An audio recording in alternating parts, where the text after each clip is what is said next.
అందరికీ నమస్తే అండి. చూడండి పిల్లలకు క్యారీ ఏం చేస్తున్నానంటే గ్యాస్ అయితే ఉంటాను కదా. ఇప్పుడైతే పొయ్యి మీద అన్నం పెట్టుకున్నాము. మొటికాయ అయితే కర్రీ చేస్తున్నా ఫ్రెండ్స్. ఈజీ రెసిపీ, తొందరగా అయిపోతుంది. పిల్లలకు క్యారీ కావాలనుకున్న వాళ్ళు కొంచెం లేట్గా లేసినా కూడా. చూడండి టమోటా, ఎర్రగడ్డ, ధనియాల పొడి, మిరప్పొడి, ఉప్పు, కల్లుప్పు, పసుపు. నేనైతే ఇది మ్యాగీ మసాలా ఒక బెల్లేస్తాను, టేస్ట్ బాగుంటుంది.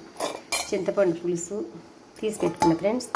లోపల గుజ్జంతా తీసి చింతపండు పులుసు, కరింపాకు, కొత్తిమీర, మొటికాయలు బాగా వాటర్లో నానేసి పెట్టుకున్నాను. ఇప్పుడైతే అన్నీ ఇలా గిన్నెలోకి తీసేసుకుంటాను.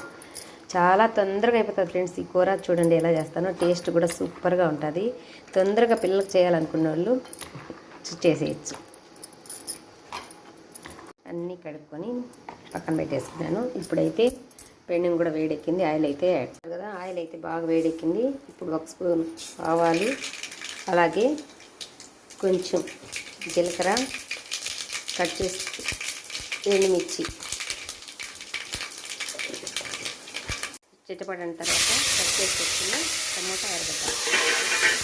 తొందరగా అయిపోతుంది ఫ్రెండ్స్. టమోటా వేగింది కదా. ఇప్పుడైతే మ్యాగీ మసాలా ఒక బెల్ల పెట్టుకుని, ఇప్పుడు కరింపాకు, కొత్తిమీర అలా కలిపుకోవాలి. కొంచెం అలా కలిపుకున్న తర్వాత పొడులు అన్నీ వేసేయాలి. చూసినారు కదా, మొత్తం ఒకేసారి వేసేసి ఈజీగా తొందరగా అయిపోతుంది. ఇప్పుడు వేగేసినాయి కదా, ఇప్పుడు మనం కట్ చేసుకుని మొక్కచేయాలి. అన్నీ ఇలా బాగా కలిపుకోవాలి ఫ్రెండ్స్. అన్నీ ఇలా కలిపుకున్నాను. ఇప్పుడు ఒక 5 నిమిషాలు ఇలా మూత అలా పెట్టేసుకొని మళ్ళీ తర్వాత చింతపండు ఇప్పుడు కొంచెం మగ్గినాయి కదా ఫ్రెండ్స్. ఇప్పుడు ఒక స్పూన్ అల్లం తెల్లగడ్డ పేస్ట్, అది కూడా కొంచెం అలా కలబెట్టుకోవాలి. ఇంకొంచెం సేపు అలా పెట్టేసి చింతపండు తీసేసుకోవాలి. ఇంతే ఫ్రెండ్స్. చాలా అంటే చాలా టేస్ట్ ఉంటుంది, చాలా ఈజీగా కూడా అయిపోతుంది. అన్నీ ప్రిపేర్ చేసుకోవాలా. ఫస్ట్ స్టవ్ దగ్గర ఇలా మసాలా ఏమి యాడ్ చేయకుండా. చూస్తున్నారు కదా. ఇప్పుడు జస్ట్ ఒక 2 నిమిషాలు ఇలా పెట్టేసి చింతపండు పులుసు అయితే మనం వేసిన పొళ్ళు వీళ్ళు అన్నీ ఇప్పుడు చింతపండు పులుసు, అలాగే అన్నీ వాటర్ ఇప్పుడు బాగా కలబెట్టుకొని మూత పెట్టేసుకోవాలి. అంతే.